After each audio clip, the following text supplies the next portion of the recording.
I'm Evelyn, and for the past 15 years, these ancient forests of the Pacific Northwest have been more than just my workplace. They've been my sanctuary, my refuge, and the very essence of my life. I found my way here after navigating a period of profound loss. The city, with its relentless concrete and ceaseless clamor, felt suffocating after I lost my brother in a sudden climbing accident. He was everything to me, the steadfast anchor in a world that often felt chaotic and unpredictable. When he was gone, I felt utterly adrift, a solitary ship without a compass. That's when I stumbled upon the Forest Service. They offered me a path, a way to disappear into something vast and unchanging, to heal in the quiet majesty of towering pines and the relentless cleansing rain. These woods, they took me in. They offered solace in their deep green embrace, a sense of belonging among the moss-covered giants and the rushing, life-giving rivers. I meticulously learned to identify every tree, every plant, every subtle animal track. I immersed myself in the intricate rhythm of the seasons, deciphering the ancient language of the wind as it whispered through the branches. I became an intrinsic part of it all, a silent guardian of its countless secrets. My cabin, a modest but sturdy structure, is nestled deep within the Gifford Pinchot National Forest. It's just me and my loyal grizzled border collie, Shadow. He's witnessed more sunrises and sunsets than most people ever will, his fur perpetually dusted with the silent wisdom of countless trails traversed. Life here is simple, uncomplicated, entirely devoid of the constant digital hum and insistent demands of the outside world. Cell service is a luxury, a sporadic fleeting whisper rather than a steady, reliable voice. And that, I've discovered, is both an unexpected blessing and at times a chilling, isolating curse. I've always felt an almost profound connection to this land, a deep respect bordering on reverence. My daily work, patrolling these winding trails, diligently maintaining their paths, and guiding lost hikers back to safety, has only deepened that unbreakable bond. I've witnessed the sheer unbridled joy on a family's face when they finally reach a breathtaking panoramic viewpoint, the overwhelming relief in a lost hiker's eyes when I lead them back to familiar ground. It's undeniably rewarding work, a constant humbling reminder of the raw, untamed beauty and quiet power that exists far beyond the asphalt jungles and towering steel structures of urban life. But I've also seen things that whisper of an older, darker magic lurking just beneath the seemingly peaceful canopy. Things that force you to question every logical explanation, every rational thought you thought you knew about the natural world. These are the secrets the forest holds, guarding them with an ancient silent vigilance. My niece Lily called me a few weeks ago. She'd just graduated from university, buzzing with that restless, unbridled energy of youth, eager to explore a world far beyond the confines of textbooks and lecture halls. She'd always been captivated by my carefully curated stories of the wilderness, though I'd always censored the more unsettling, inexplicable parts. Now she wanted to experience it firsthand, to truly immerse herself in the wild. She aspired to hike the legendary Pacific Crest Trail, or at least a significant challenging portion of it. I was thrilled, of course, a genuine warmth spreading through me at the thought of her visit, but a sudden knot of apprehension tightened in my stomach. The PCT is no mere walk in the park. It demands unwavering respect, meticulous preparation, and an understanding that extends far beyond mere physical endurance. It demands an acute awareness of the unseen, the unexplainable, the things that truly reside in these ancient woods. "Aunt Evelyn," she'd said, her voice bright with unbridled enthusiasm, "I want to come stay with you for a bit, get some real outdoor experience before I tackle the trail. You know, learn from the best."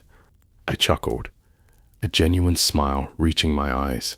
"Of course, sweet pea, but it's not all sunshine and wildflowers out here.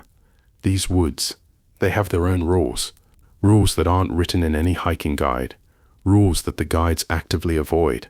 I tried to hint at the deeper truths, the whispers I'd heard on the wind, the shadows I'd glimpsed in my peripheral vision, but her youthful exuberance seemed to deflect it, like light off a polished surface. She was too excited, too focused on the grand adventure ahead, to truly grasp the underlying warning. I decided then that I'd have to show her. Experience, after all, is the most profound and unforgettable teacher. Lily arrived a few days later, a vibrant whirlwind of city energy and brightly colored brand new hiking gear. We spent the first evening catching up, sharing stories and laughter over a simple but delicious meal of pan-fried trout and wild rice, freshly caught and prepared. Shadow, usually wary and reserved with strangers, took to her instantly, leaning into her touch with a low rumbling purr of contentment. It was comforting to have her here, a cherished reminder of the family I still had, a much-needed flicker of light in the quiet, sometimes isolating solitude I'd grown accustomed to. "So, Aunt Evelyn," she began, her eyes sparkling with eager anticipation, "what's the plan for tomorrow? Are we hitting the trails right away?" "I'm ready." "Almost," I replied, pouring her a steaming mug. "Just need a quick breakfast to fuel us up. Before you turn in tonight, make sure those blinds are completely closed. And I mean completely. Don't leave even the smallest crack." Lily paused, her brow furrowing in genuine confusion. "Closed? But Aunt Evelyn, we're practically in the middle of nowhere. Who's going to be looking in? Are you expecting a peeping Tom out here?" She laughed, a light, carefree sound that felt strangely, almost unsettlingly, out of place in the profound quiet of the cabin. "Humor me," I said, my voice softer, but with an underlying firmness, a quiet intensity that left absolutely no room for argument or playful defiance. "Just trust me on this one. We'll talk about it tomorrow. It's a very important rule."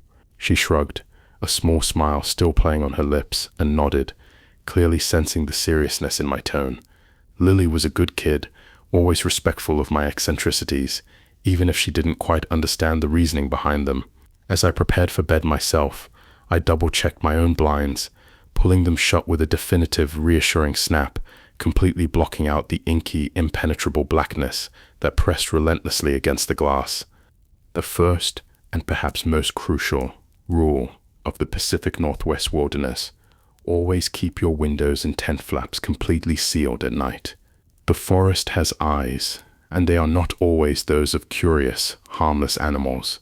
Some things watch from the darkness. You see, I learned this particular terrifying rule the hard way. Many years ago, when I first moved into this isolated cabin, I was just like Lily, brimming with the naive belief that the wilderness was nothing but breathtaking beauty and serene peace. I loved the way the moonlight painted ethereal silver streaks across my bedroom floor, the way the shadows danced in the gentle, whispering breeze through the open window. One night, I woke with that chilling, unsettling sensation of being intensely watched. Still half asleep, my mind clouded with the remnants of dreams, I slowly opened my eyes and glanced towards the window. There, bathed in the faint, ghostly moonlight, were two pinpricks of light, unnaturally bright, glowing with an internal, malevolent luminescence. They were too still to be fireflies, too close to be distant, twinkling stars.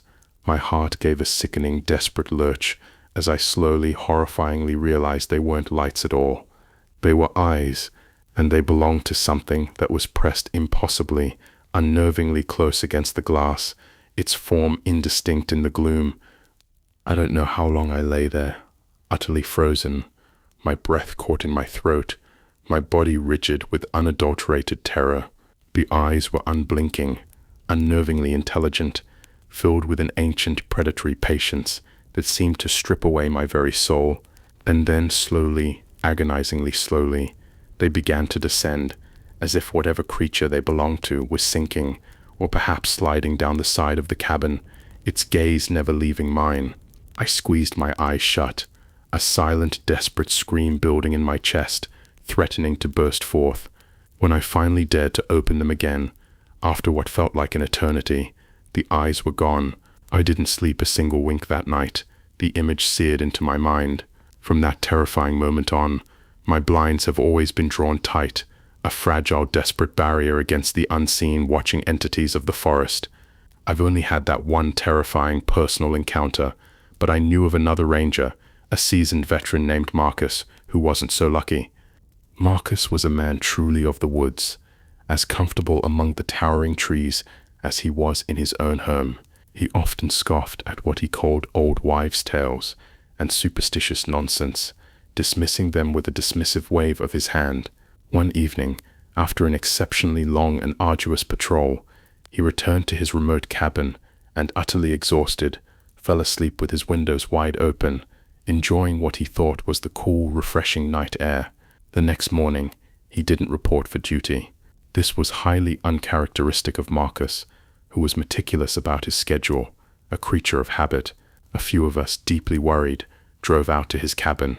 We found his front door ajar, swinging slightly in the gentle breeze. Inside, the air was thick with an unnatural, heavy stillness. When we entered his bedroom, what we saw chilled us to the bone, searing itself into our memories.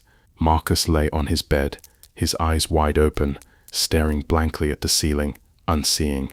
His mouth was agape in a silent, horrifying scream, a look of pure, unadulterated terror etched permanently onto his face. There were no marks on him, no visible signs of struggle, just that horrifying, silent expression of ultimate fear. When my supervisor arrived, his face grim, the first thing he asked, his voice low and heavy, was if Marcus's windows were open. I nodded, barely able to speak, tears stinging my eyes. He simply sighed, a deep, weary sound, and shook his head slowly. He didn't explain. He didn't need to. We all knew. The next morning, the crisp, pine-scented air was filled with a sense of wary anticipation. I woke before dawn, the first delicate hint of orange painting the eastern sky, promising a new day. Shadow, my faithful companion, was already stirring, his tail thumping a soft, comforting rhythm against the floor. I started brewing coffee, the rich, invigorating aroma filling the small cabin, a welcome comfort. Lily, surprisingly, was up not long after, drawn by the irresistible smell, her youthful energy already stirring. "Ready for our adventure, Aunt Evelyn?" she asked, her eyes still a little sleepy, but bright with eager excitement. "Almost," I replied, pouring her a steaming mug. "Just need a quick breakfast to fuel us up." As I was flipping pancakes on the stove, Lily glanced towards the sliding glass door leading to the porch. Shadow was sitting there, his nose pressed intently against the glass, his tail wagging furiously, looking expectantly at the door, as if waiting to be let in. "Oh, look!" Lily exclaimed, her voice light and cheerful. "Shadow wants in. He's so cute." She started to move towards the door, her hand already reaching for the handle. "Wait," I barked, my voice sharper, more urgent than I intended. Lily froze, looking at me with a bewildered, startled expression, her hand still hovering over the doorknob. "What is it?" she asked, her voice tinged with surprise. I motioned for her to follow me into the living room, then pointed to Shadow, who was curled up on his bed, snoring softly, completely oblivious to the commotion at the door, lost in a doggy dream. "Keep the door closed," I whispered, my voice barely audible, but filled with a dire warning. Her eyes widened, first in utter confusion, then in dawning, chilling horror, as she slowly looked back at the sliding door. The dog was gone. Her face was pale, drained of all color, her lips slightly parted in a silent gasp. But I just saw him. He was right there," she stammered, her voice barely a whisper now.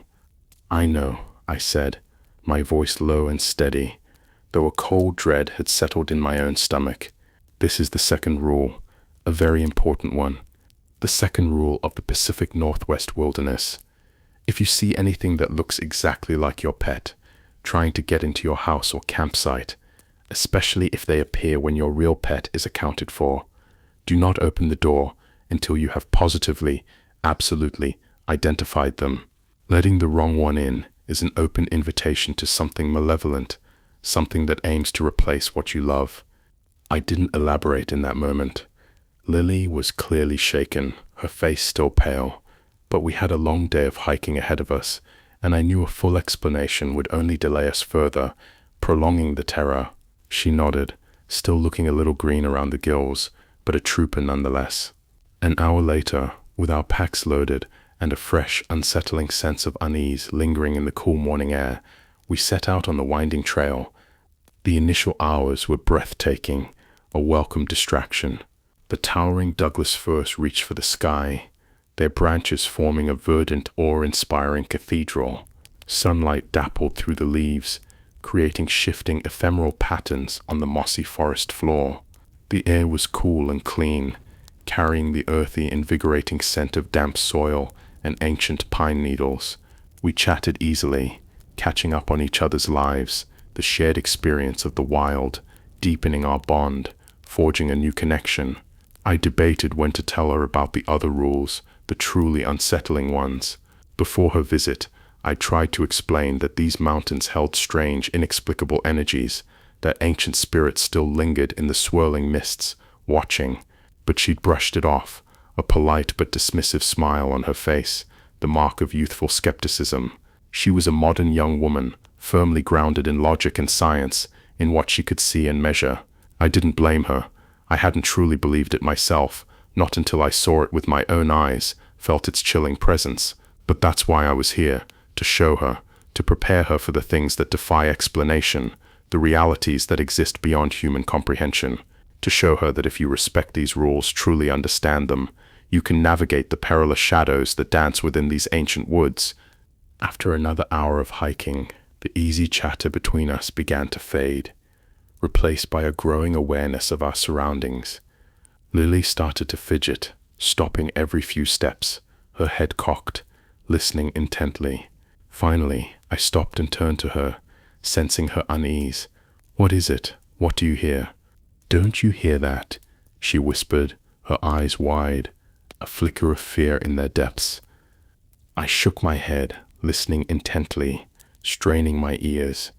The usual forest symphony, the gentle rustle of leaves, the cheerful chirping of birds, the distant soothing murmur of a hidden stream, was present.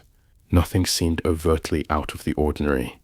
We continued walking in silence for a few more minutes, and then I heard it, a low, distorted hum, like a forgotten ancient industrial machine deep underground, struggling to function. It pulsed, growing louder, then fading, then growing louder again, an unnatural, rhythmic throb. It wasn't natural. It was a sound that didn't belong in these ancient, pristine woods. My blood ran cold, a sudden, icy dread gripping me. I grabbed Lily's arm, pulling her to a sudden, jarring halt. "We need to get as far away from that noise as humanly possible," I said, my voice firm, urgent, betraying the rising panic within me. Lily, still momentarily caught in her logical mindset, tried to argue, her voice laced with confusion. "But what if it's a distress signal, or a warning siren from a nearby camp?" "It's not," I stated, cutting her off, my voice sharp with conviction. "Trust me, we need to go. Now." My tone left no room for debate, for questions. We turned and began to run, our boots pounding rhythmically against the soft, yielding earth, the hum growing louder behind us, then mercifully fading as we put more and more distance between ourselves and its chilling source. We ran for what felt like an eternity, our lungs burning, screaming for air, the weight of our packs pressing heavily against our shoulders, each step an agony. Just as we thought we were finally safe, a deafening, ear-splitting blast of the distorted hum erupted directly in front of us. It was so sudden, so shockingly close, that it vibrated through the very ground beneath our feet, rattling our bones. "What the hell?" Lily shrieked, clamping her hands over her ears, her face contorted in pain and terror. We were running harder now, propelled by pure, unadulterated adrenaline and primal terror. The sound was a physical presence, vibrating through our bones, assaulting our very senses. Suddenly, we were forced to a dead, jarring stop. The ground beneath us began to ripple, to shift, to convulse, as if something massive and alive was moving just beneath the surface. And then, from the dense, tangled undergrowth, something emerged. It was a colossal, ancient-looking totem pole, crudely carved with grotesque, leering faces, its base rooted deep in the earth, but its top adorned with an array of rusty, decaying loudspeakers, their grills gaping like silent mouths. It swayed, unnaturally, menacingly, across the trail, its carved, unseeing eyes seeming to fix on us with a malevolent gaze. The humming siren emanated directly from it, a deafening, piercing wail that tore at our eardrums, threatening to burst them. "Run," I yelled, pulling Lily with me, instinctively veering off the main trail, scrambling desperately through the thorny bushes, anything, anywhere, to get away from that horrifying monstrosity. We didn't stop until our lungs screamed for air, our legs burning with fatigue, and the siren's wail had finally faded into a distant, unsettling memory. We were scratched, bruised, and utterly exhausted, collapsing against the gnarled trunk of a massive cedar, gasping for breath. Lily, trembling violently, looked at me, her eyes wide with a mixture of terror and an unspoken demand for answers. "Aunt Evelyn," she gasped, her voice raw. "What was that? What in the name of all that's holy was that thing?" It was time for the talk. Now, after what she'd just experienced, after facing such a visceral, inexplicable terror, she would be much more receptive to the truth. The third rule of the Pacific Northwest wilderness: if you hear a siren or any unnatural mechanical hum in the woods that doesn't sound quite right, that feels inherently wrong, avoid it at all costs. That sound is not a warning, it's a lure. The creature that produces it often disguises itself as a natural formation or an old, forgotten landmark, only to reveal its true, horrifying form when its victims are within striking distance, too close to escape. I explained to Lily that these creatures are known among the very few who have encountered them and lived to tell the tale as the stone callers. They are ancient, territorial beings that mimic sounds to draw in their unsuspecting prey, to reel them in like fish. The totem pole was just a disguise, a part of its true, unknown, monstrous form, a manifestation of its predatory will. Some of the elder rangers, those who have spent their entire lives in these mountains, those who carry the burden of its secrets, speak of what happens if you're caught. They say the stone callers harvest the screams of their victims, somehow using the raw, unadulterated terror to fuel their eerie siren call, to become even more potent, more irresistible lures for the next unsuspecting soul who dares to venture too deep into their territory. They feed on fear. "There's also something else you need to know about," I continued, my voice low and serious, the remnants of fear still clinging to us. "There are creatures in these woods that defy classification, things that existed long before humans ever walked these trails, things that predate our very understanding of life. One of them is called a shadow stalker." The fourth rule of the Pacific Northwest wilderness: if you encounter an animal that appears to be a common forest creature, but possesses unsettling abnormalities, such as unnaturally glowing eyes, an unusual jerky gait, or a silent, unnatural movement that seems to defy physics, do not engage. Do not attempt to approach or photograph it. Keep it in your peripheral vision, but do not stare directly into its eyes, as this is often perceived as a sign of challenge or aggression. Back away slowly and quietly, without making any sudden movements. I told her about the shadow stalkers. They resemble large felines, like cougars, but are far larger, leaner, and their fur is perpetually cloaked in shadow, making them almost impossible to discern against the forest's deep darkness. They possess an eerie, almost supernatural agility, moving with a fluid, silent grace that makes them seem to glide rather than walk, like wraiths. Their eyes are what truly set them apart, a piercing, luminous green that seems to absorb all light around them, leaving only their malevolent glow. These creatures, unlike normal predators, hunt with a chilling, predatory intelligence. They are known to mimic sounds, a child's cry for help, a lost hiker's desperate call, even the distinct whistle of a rescue team, to draw their prey deeper and deeper into the unforgiving woods.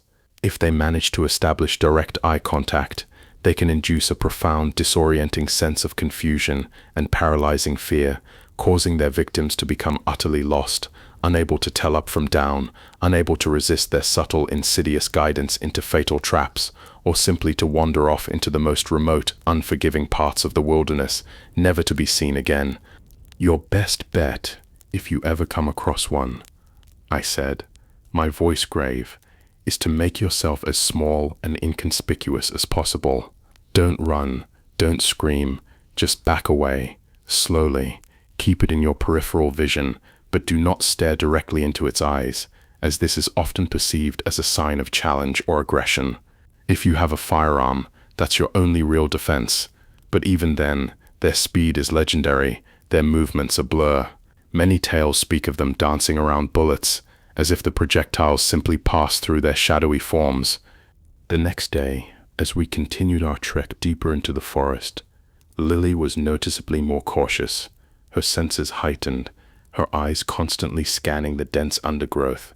She listened to every rustle of leaves, no longer laughing off my old wives' tales as mere superstition.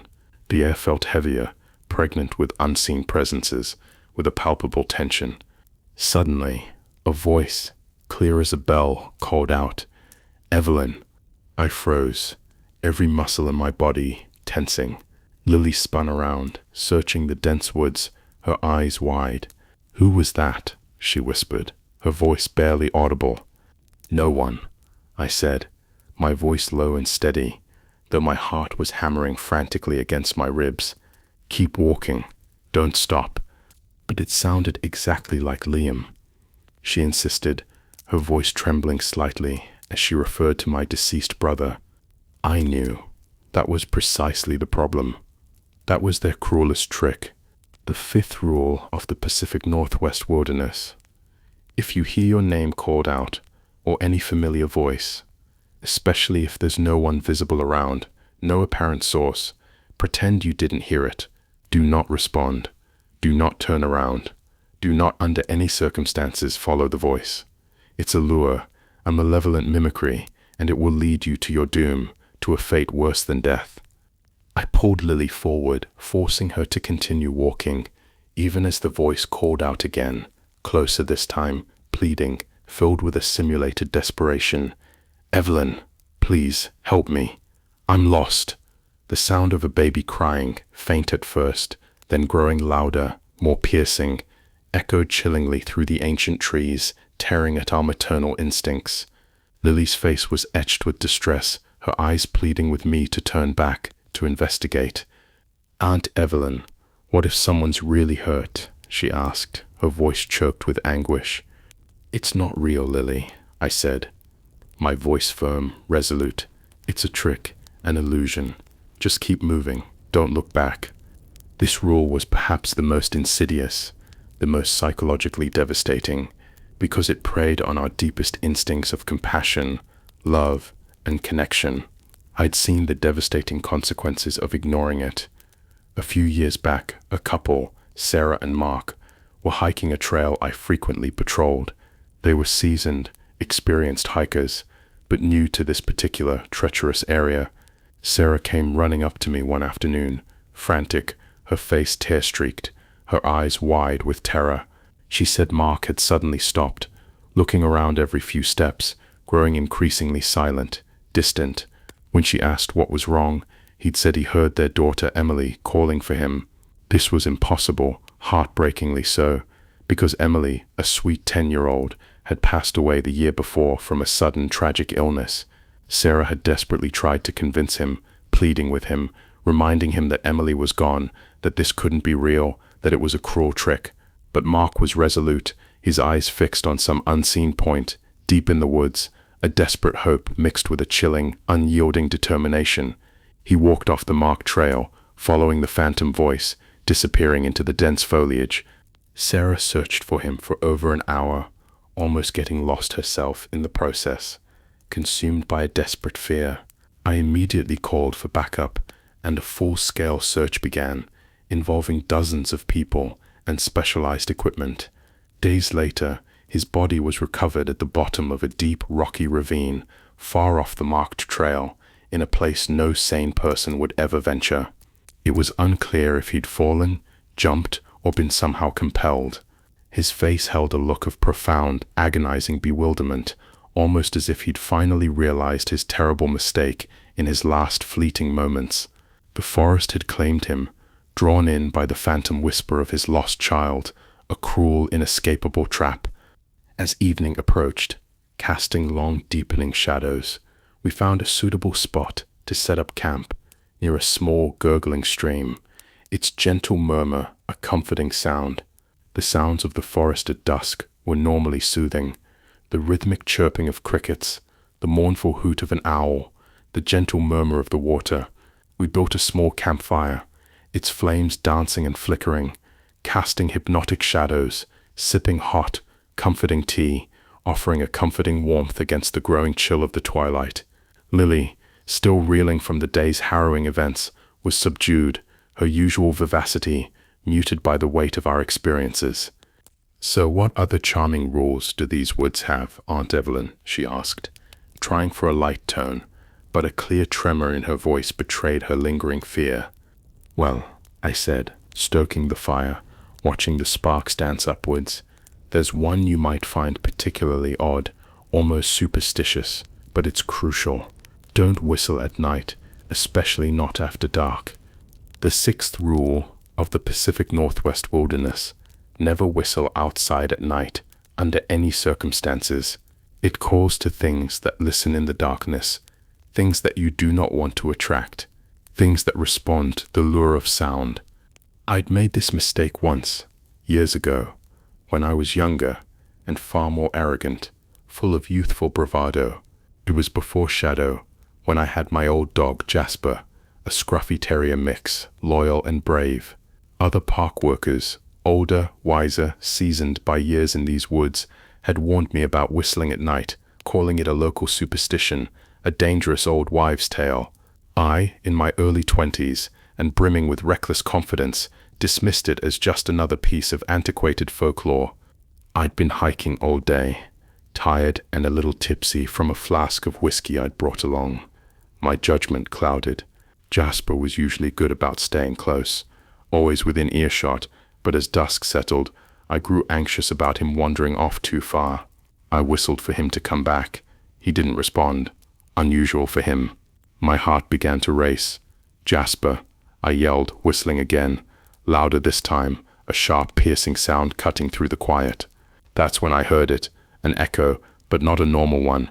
It was a distorted, mocking echo of my own whistle, coming from deep within the trees, too close to be a natural reverberation, too perfect in its mimicry.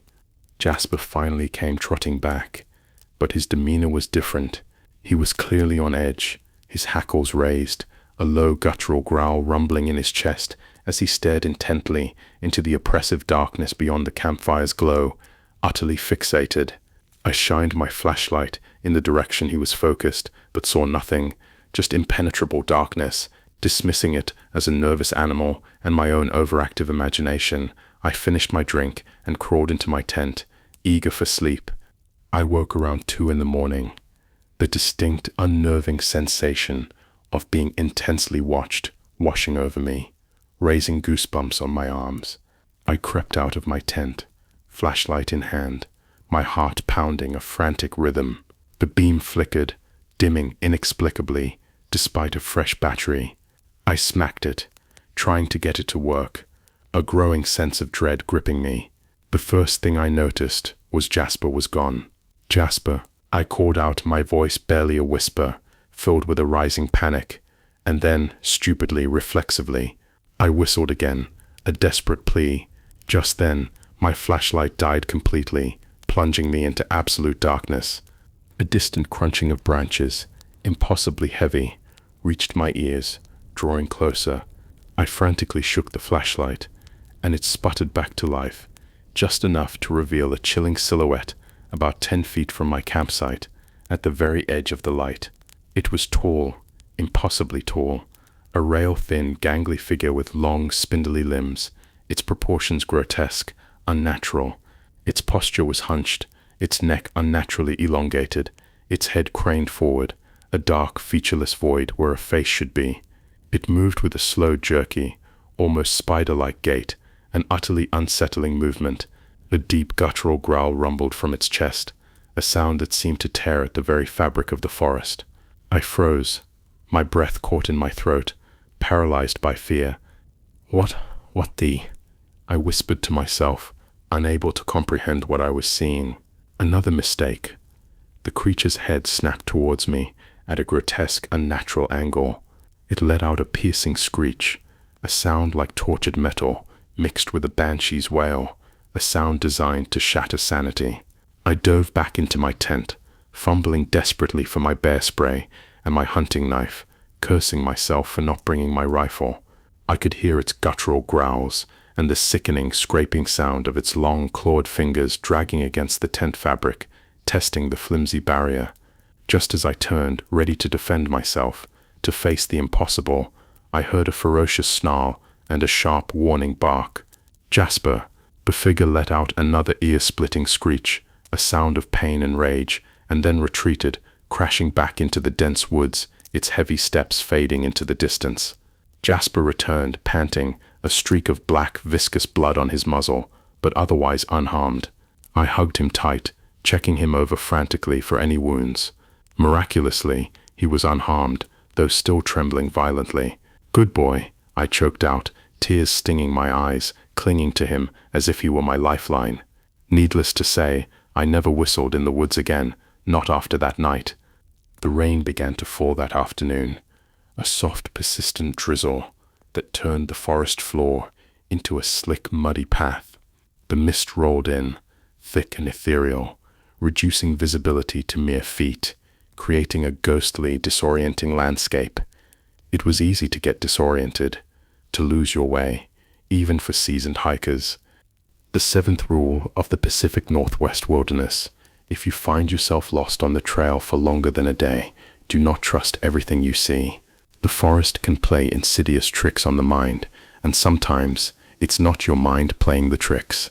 Sometimes the illusions are real, and they are not for your benefit. I told Lily about my friend David, another ranger, a skilled survivalist who knew these trails like the back of his hand, a man who could navigate by instinct alone. He went missing during a solo patrol, vanishing without a trace. We searched for a week, growing increasingly desperate with each passing day. When he was finally found, he was disoriented, babbling incoherently about a beautiful, welcoming cottage he'd found, nestled deep in the woods, seemingly out of nowhere. He claimed a kind, gentle old woman had rescued him, given him hot tea and warm pastries, and allowed him to stay in her cozy guest room, nursing him back to health. He remembered feeling drowsy, strangely lethargic, the entire week he was there, with hazy, dreamlike memories of the woman bringing him strange teas, some with sliced, unfamiliar mushrooms floating in them. He said he just woke up one morning, lying on the forest floor, disoriented but otherwise unharmed, the cottage gone. When David, still insistent, tried to lead his rescuers back to the cottage, there was nothing there, just a thick, impenetrable stand of ancient trees, as if it had never existed. He became utterly obsessed, convinced it was real, desperate to find it again, to return to its false comfort. He was eventually institutionalized, his mental state never recovering, haunted by the memory of a place that wasn't there. At first I thought it was just the trauma of being lost, triggering some underlying mental health issues. But then I heard similar stories from other rangers, old legends whispered around campfires, tales of missed cottages or hollow homes that appear to lost travelers, offering false sanctuary, a deceptive haven. They lure you in, drain something vital from you, your memories, your sanity, perhaps your very essence, your life force, before spitting you back out, broken, empty. So if you're lost on the Pacific Northwest Trail and you see a charming, welcoming cottage appearing miraculously in the mist, stop, ask yourself if it truly makes sense, if it fits the reality of the wilderness, and then, whatever you do, keep moving, don't go in, don't even glance at it. As we continued our hike, the persistent rain began to subside, leaving the forest dripping and shimmering with an ethereal glow. We were making good time despite the earlier scares, our pace steady. Suddenly, through the clearing mist, we saw a figure ahead, an elderly woman, perhaps in her late 60s, her silver hair pulled back in a neat bun, wearing a faded but sturdy hiking jacket. She had a kind, open face, framed by old-fashioned, delicate silver-rimmed spectacles. She looked a little disoriented, standing at a crossroads in the trail, a lost look in her eyes. "Excuse me, dears," she called out, her voice soft and melodious, like the gentle chime of bells. "I seem to have lost my way. Could you tell me how to get back to the main trail? I've been walking in circles." Lily looked at me, a flicker of apprehension in her eyes, remembering all the warnings about lures and illusions, the deceptive voices. But I nodded, a small, reassuring smile on my face. This was different. This was a gift. The 8th rule of the Pacific Northwest wilderness. If you see a woman in her 60s, wearing silver eyeglasses, wandering around in the woods and asking for directions back to the trail, assist her without hesitation. Engage with her. Help her. If you successfully help her find her way, you will be granted good luck for the next 7 years. It is a blessing, a protective shield against the darker forces. I explained to Lily, quietly, that this was the spirit of Alara. Alara was a passionate and experienced hiker who many years ago got lost off trail and tragically never found her way back to civilization. Her body was recovered years later, a poignant reminder of the forest's unforgiving nature, but her benevolent spirit remains, forever wandering, eternally seeking the path home, eternally hopeful. Those who have encountered her describe her as having an infectious, gentle smile, radiating a profound sense of peace and tranquility that washes over you. A colleague of mine, Mark, a gruff but kind man, once told me a powerful story about a lost hiker he encountered, a young man who was disoriented and despairing, on the verge of giving up. The hiker reported seeing a woman with silver glasses who also claimed to be lost. They walked together for hours, talking about life, sharing stories, simply enjoying the quiet companionship as they tried to find their way through the confusing landscape. The woman eventually suggested a turn, a faint deer path that seemed to lead nowhere. But the hiker, feeling an inexplicable, powerful trust, followed her advice. And sure enough, the path led them directly back to the main trail, a beacon of hope. Overjoyed, he turned to thank her, but she was gone, vanished into the mist as if she had been a dream. Mark said that hiker had an incredible string of good fortune for years afterwards, everything from unexpected lottery wins to improbable career promotions. It was the forest's way of saying thank you, of bestowing a blessing. So Lily and I, with renewed purpose and a sense of awe, guided Alara back to the well-worn path. She thanked us warmly, her smile truly infectious, radiating pure gratitude, and then, as swiftly and silently as she had appeared, she simply faded from view, melting into the mist as if she were never there. Lily looked at me, her mouth agape, her eyes wide with wonder. "Wow," was all she could say, a single word encompassing the profound magical experience. The sun was beginning its slow descent as we neared our next campsite, painting the western sky in breathtaking hues of fiery orange, deep purple, and soft pink. The air grew still, unnaturally so. The sounds of the forest normally become more pronounced, more vibrant, at dusk, but today there was an eerie, unnatural silence. No bird song, no cheerful chirping of crickets, no gentle rustle of leaves in the breeze, no distant murmur of water. It was a silence that pressed in, thick and suffocating, more unsettling, more terrifying than any loud noise. The 9th rule of the Pacific Northwest wilderness: the woods should never be completely silent. There should always be the sounds of life, the hum of insects, the calls of animals, the whisper of the wind through the trees, the rush of water. If you find yourself in total silence, a profound, unnatural stillness, keep moving, make noise, talk, hum, sing, turn on music, anything you can to break the unnatural quiet until the normal, comforting sounds of the forest return. Your very life may depend on it. I don't have a personal horror story about this particular rule, largely because the profound, soul-shaking unease of absolute silence is usually enough to send me scrambling for noise, for any sound at all. But I've heard enough chilling accounts from others to know its deadly, terrifying implications. Some say it's a precursor to a dimensional shift, a thinning of the veil between worlds, allowing unspeakable things to slip through from other realms. Others believe it's the hunting ground of creatures that operate solely in silence, preying on those who dare to disturb their stillness with their unsuspecting presence. Whatever the reason, silence in the woods is an unmistakable, terrifying omen. We started humming loudly, then singing old camp songs, our voices echoing strangely, almost desperately, in the oppressive quiet, our voices thin against the vast silence, until finally, mercifully, the chirping of crickets returned, followed by the rustle of a squirrel in the leaves. The familiar symphony of the forest, once taken for granted, was now a comforting, life-affirming blanket. We set up camp just as the last vestiges of daylight faded completely, plunging the forest into a deep twilight.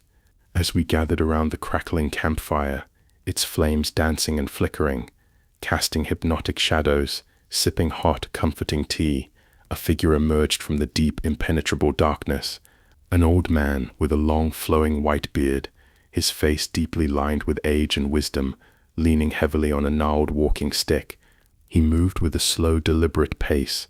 His eyes, though ancient and weathered, held a wise, knowing glint, reflecting the firelight. He approached our fire, surveyed us calmly, his gaze steady, and without a single word, took a seat on a fallen log directly across from us. Lily, ever polite and respectful, started to open her mouth to ask him who he was, where he came from, but I quickly put my hand over her mouth, shaking my head firmly, my eyes conveying a clear, urgent warning. She understood, her eyes widening slightly as she remembered my earlier teachings, her curiosity momentarily subdued by the intensity of my gaze. The 10th rule of the Pacific Northwest Wilderness. If an old man with a long beard and a walking stick approaches your campsite and sits down without an invitation, do not question him, do not interrupt his story, and do not, under any circumstances, walk away or leave while he is speaking.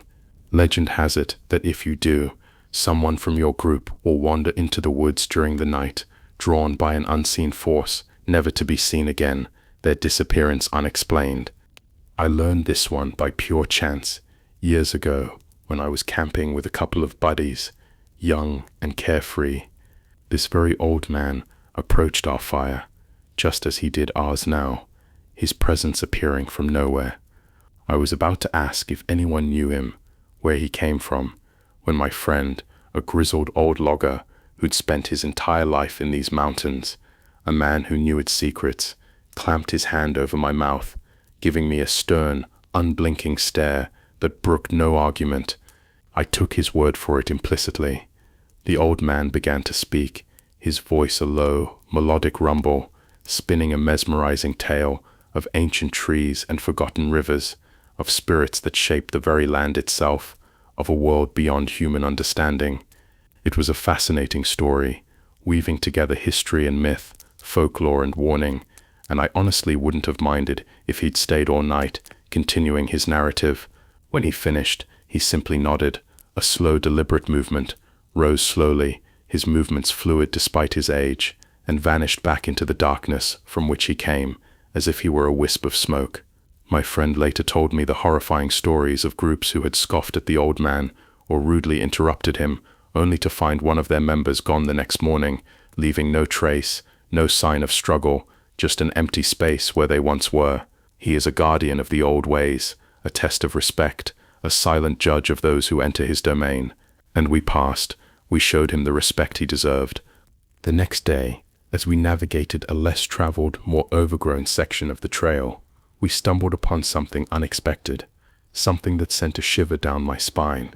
Tucked away in a secluded clearing, far from any designated campsite or official trail, was a makeshift camp, hand-stitched tents made from various reclaimed materials, survival gear neatly arranged, active fires still smoldering, and even food still cooking over a spit, emitting a faint aroma, but there was no one there. An eerie, unnatural stillness hung over the entire site, a profound silence despite the undeniable signs of very recent activity. Lily, always curious, always drawn to the unknown, started to approach, her eyes wide with intrigue. "Look, Aunt Evelyn, maybe someone needs help, or maybe they just left quickly. Perhaps they had an emergency."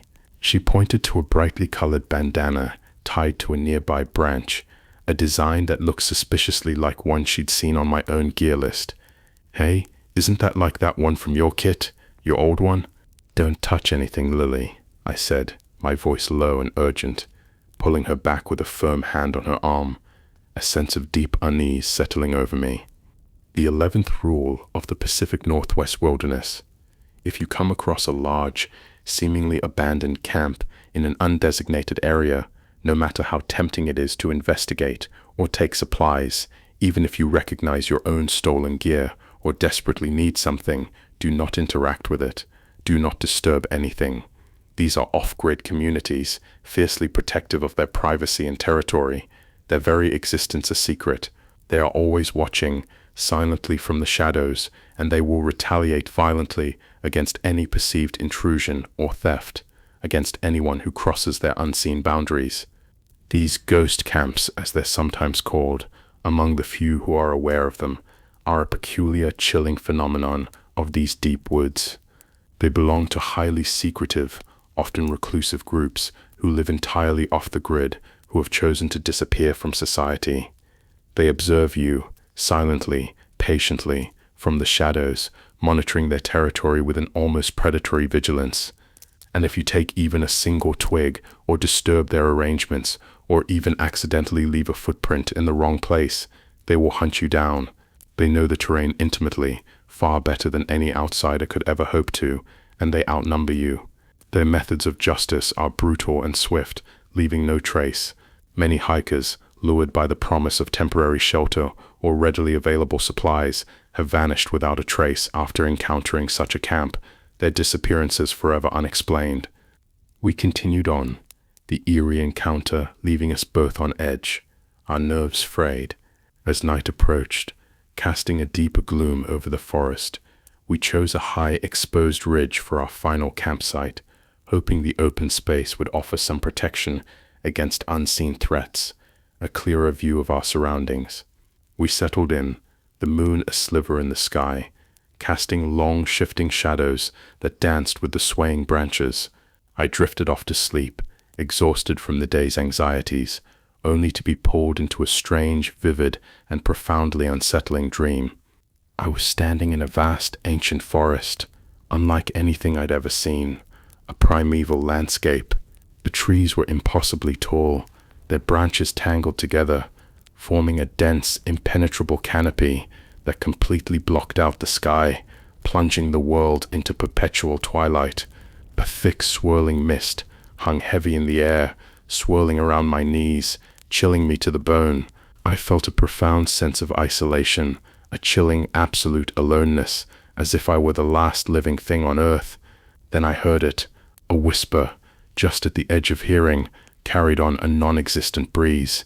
It wasn't a language I recognized, but it was melodic, seductive, yet undeniably sinister, filled with a malevolent intent. It seemed to come from everywhere and nowhere at once, surrounding me, invading my thoughts. I tried to move, to turn, to escape, but my limbs were paralyzed, heavy, unresponsive. The whispers grew louder, more insistent, weaving themselves into a dizzying, chaotic chorus, a cacophony of unseen voices. I felt a cold touch on my skin, a ghostly, ethereal caress, like icy fingers brushing against my arm. Panic surged through me, a primal, desperate wave. Suddenly, I woke with a sharp gasp, my heart pounding violently in my chest, my body slick with cold sweat, the dream clinging to me like a shroud. The tent felt impossibly cold, despite the temperate weather outside. The air itself seemed to crackle with an unnatural electric energy, a palpable tension. And then I heard it again, whispering, not in my dream, but here, now, in the chilling stillness of the tent, coming from all directions, from every crevice, from within the very fabric of the tent. Different voices, distinct, overlapping, a chaotic symphony of unseen presence, weaving a web of sound. One voice, clear and urgent, cut through the din, a desperate cry.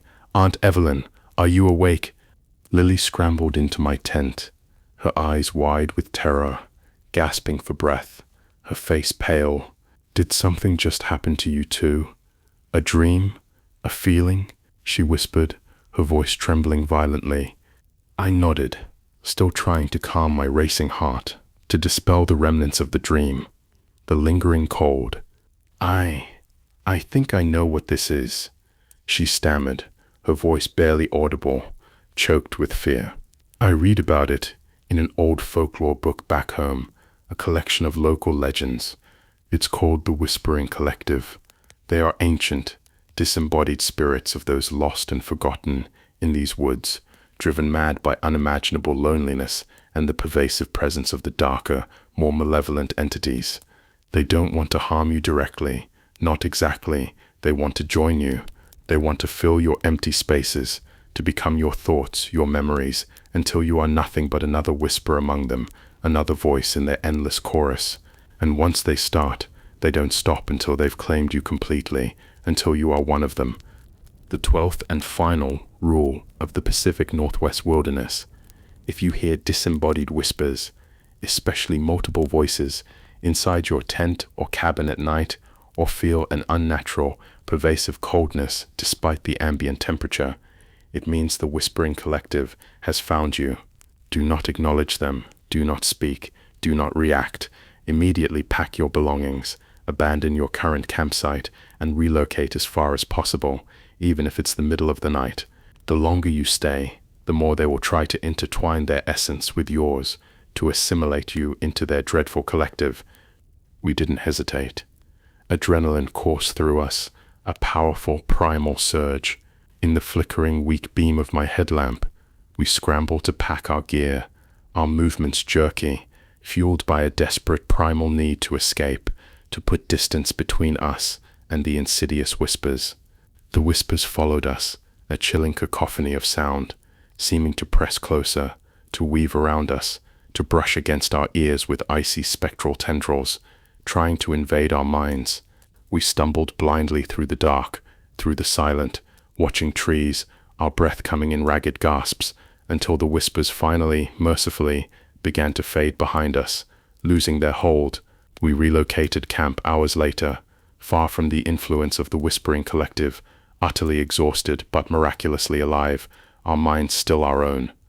The next day, as the sun climbed higher, casting golden shafts of life-giving light through the lingering morning mist, Lily actually chuckled, a sound of relief and burgeoning confidence. "Well, Aunt Evelyn," she said, a new, seasoned glint in her eyes, a newfound understanding evident, "I guess I have a few things to add to your survival list now, don't I? My own experiences to contribute." I smiled, a genuine, profound, and deeply relieved smile, a warmth spreading through me. "You certainly do, Sweet Pea. You certainly do. And I'm incredibly proud of how you handled it all."